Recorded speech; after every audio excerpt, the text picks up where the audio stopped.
एक सेकंड, बस एक सेकंड रुक के सोचो। अभी जो तुम ये वीडियो देख रहे हो, क्या तुमने कभी पूछा है क्यों? क्यों रोज सुबह उठते हो? क्यों भागते रहते हो मार्क्स, जॉब, पैसा, रिलेशनशिप के पीछे? और अगर कल ये सब अचानक ख़त्म हो जाए तो क्या तुम्हारी ज़िंदगी का कोई मीनिंग बचेगा? अगर कभी लगा हो कि दुनिया बिना वजह चल रही है और तुम बस उसका एक हिस्सा हो, तो वेलकम टू एग्जिस्टेंशलिज्म, जहाँ जवाब नहीं मिलते, सिर्फ सवाल, और जवाब आपको खुद बनानी होती है। मैं ये वीडियो तब बना रही हूँ जब मैं खुद कंफ्यूज्ड हूँ। फ्यूचर, करियर, आइडेंटिटी, सब कुछ अनक्लियर लग रहा है। कभी सोचा है what is the meaning of life? कभी ना कभी आपने ये सवाल खुद से पूछा होगा, और अगर पूछा है तो कंग्रेचुलेशंस, आपने एग्जिस्टेंशियल क्राइसिस फील किया है। एग्जिस्टेंशियल क्राइसिस वो फेज़ होता है जब इंसान अपनी ज़िंदगी को डेथ के कॉन्टेक्स्ट में दोबारा देखने लगता है। जब हम सोचते हैं मैं क्यों हूँ, मेरा पर्पस क्या है, मेरी लाइफ का वैल्यू क्या है, इसी सवाल से जन्म लेता है एग्जिस्टेंशलिज्म, एक फ़िलॉसफी जो ह्यूमन एग्जिस्टेंस की इस प्रॉब्लम को एक्सप्लोर करती है। एग्जिस्टेंशलिज्म ये मानकर चलती है कि हम एक ऐसी दुनिया में पैदा हुए हैं जहाँ पहले से कोई तय मीनिंग नहीं है, लेकिन फिर भी इंसान अपनी लाइफ का मीनिंग क्रिएट करने की कोशिश करता है। एग्जिस्टेंशलिज्म को 19th एंड 20th सेंचुरी के कुछ फिलोसोफर्स से जोड़ा जाता है।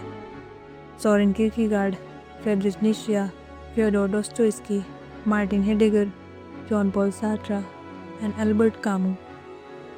इंटरेस्टिंग बात यह है कि इनमें से कई थिंकर्स ने खुद को कभी एग्जिस्टेंशलिस्ट कहा ही नहीं। कुछ ने इस लेबल को रिजेक्ट किया, कुछ ने एक्सेप्ट किया, लेकिन इन सब में कॉमन बात थी, ये लोग ट्रेडिशनल एकेडमिक फ़िलॉसफी से दूर थे। उन्हें वो फ़िलॉसफी बिल्कुल नहीं पसंद थी जो बस बुक्स में एब्स्ट्रैक्ट आइडियाज़ बनकर रह जाए। इनका फोकस था रियल ह्यूमन एक्सपीरियंस और सबसे ज़्यादा इंडिविजुअल की ऑथेंटिसिटी पर। सोरेन किरकेगार्ड को फादर ऑफ एग्जिस्टेंशलिज्म माना जाता है। नीत्शे के साथ मिलकर उन्होंने 19th सेंचुरी की एग्जिस्टेंशलिज्म की नींव रखी। दोस्तोयस्की भी एक बहुत इम्पोर्टेंट फिगर है, हालांकि वो फिलोसोफर से ज़्यादा नॉवेलिस्ट माने जाते हैं, लेकिन एग्जिस्टेंशलिस्ट आइडियाज़ को उन्होंने सबसे पहले डीपली डिफाइन किया। फिलोसोफर वॉल्टर कॉफमैन कहते हैं, ऐसे लगता है जैसे किरकेगार्ड सीधे दोस्तोयस्की की पेन से बाहर निकले हो। इसी से समझ आता है कि एग्जिस्टेंशलिज्म सिर्फ एक फ़िलॉसफी नहीं है, ये नॉवेल्स, लिटरेचर और पोइट्री में भी जिंदा है। दोस्तोयस्की की book notes from the underground existential literature की सबसे इम्पॉर्टेंट वर्क्स में से एक माना जाता है। इसमें वो इंडिविजुअल फ्रीडम को जस्टिफाई करते हैं कि इंसान की आज़ादी ह्यूमैनिटी का इम्पॉर्टेंट हिस्सा है। उनका कहना है कि आइडियोलॉजीज़ बहुत एब्स्ट्रैक्ट होती हैं और इनका हमारे रियल सेल्फ से कोई कनेक्शन नहीं होता है। जब इंसान आइडियोलॉजी के हिसाब से जीता है तब वो एक इनऑथेंटिक लाइफ जी रहा होता है। दोस्तोयस्की का एक बड़ा मैसेज ये है, लाइफ का पर्पस है कि खुद की तरफ ऑनेस्ट होकर जियो। किरकेगार्ड भी इंडिविजुअल पर ही फोकस करते हैं, सब्जेक्टिविटी, पर्सनल चॉइस और कमिटमेंट पर। हालांकि वो क्रिश्चियन थे, लेकिन उन्होंने ऑर्गेनाइज रिलीजन को स्ट्रांगली क्रिटिसाइज़ किया। उनका मानना था कि चर्च ने रिलीजन को इतना सोशल बना दिया कि लोग असली फेथ की जगह बस क्राउड का हिस्सा बन गए। लोग इंडिविजुअल नहीं रहे, बस हर्ड का नंबर बन गए। किरकेगार्ड कहते हैं, जब रिलीजन सोसाइटी में पूरी तरह घुल मिल जाता है तब रिलीजन मर जाता है। उनके हिसाब से एग्जिस्टेंशियल एंग्स्ट से बाहर निकलने का रास्ता है लीप ऑफ फेथ, यानी एक personal subjective relationship with God.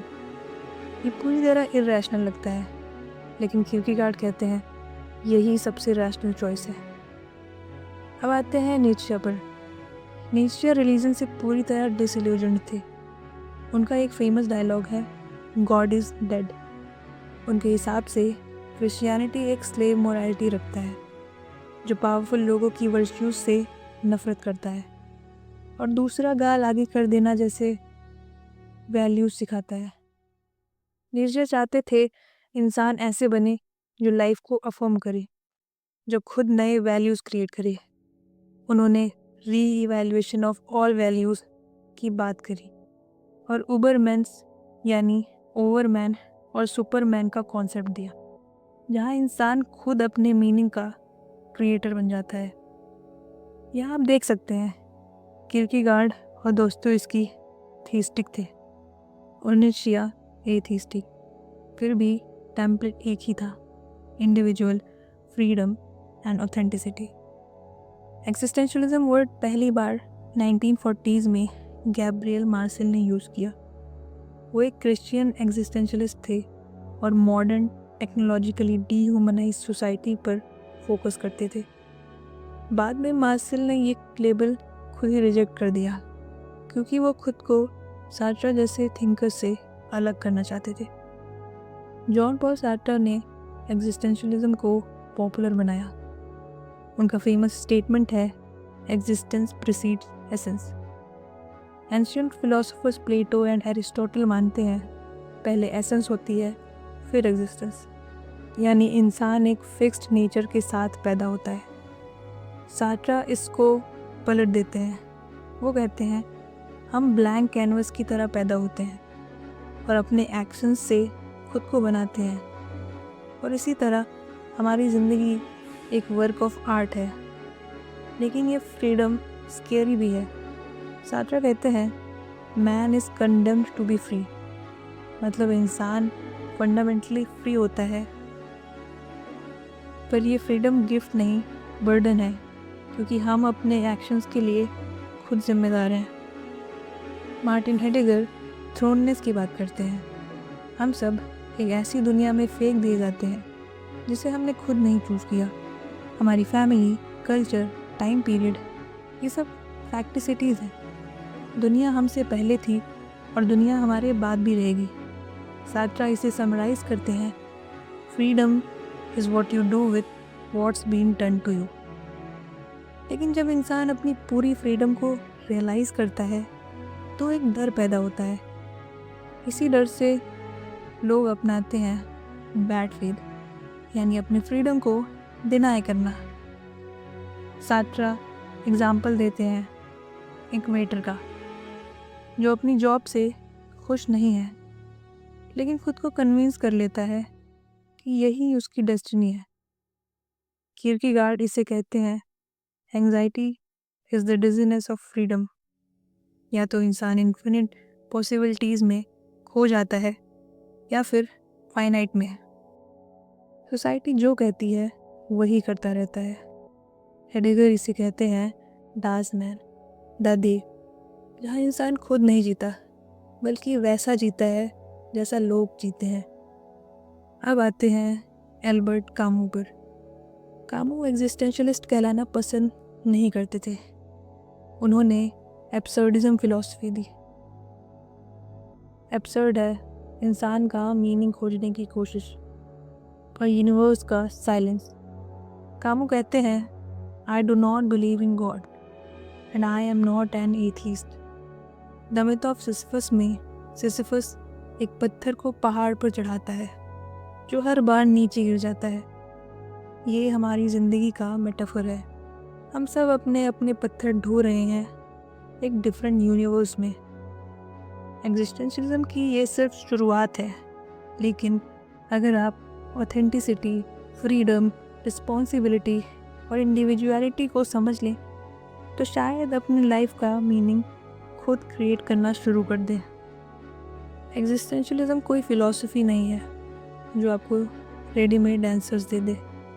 ये आपको अनकंफर्टेबल फील करवाती है, ये आपको आपकी फ्रीडम दिखाती है और साथ ही उसका वेट भी।